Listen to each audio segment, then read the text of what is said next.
Hello সবাইকে, আমার mini কিচেনে আজকে বাচ্চাদের জন্য একটি লোভনীয় খাবার তৈরি করব।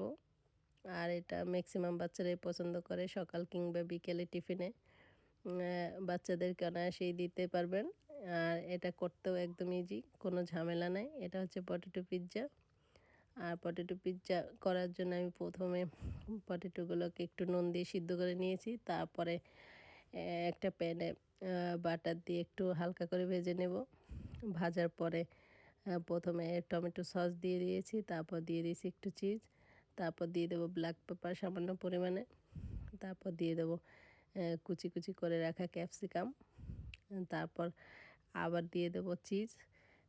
এই চিজটা একটু বেশি দিলে একটু খেতে টেস্ট লাগে, আর আমার মনে হয় বাচ্চারা একটু চিজ বেশি পছন্দ করে। তারপরে কিছুক্ষণ ঢেকে রাখবো।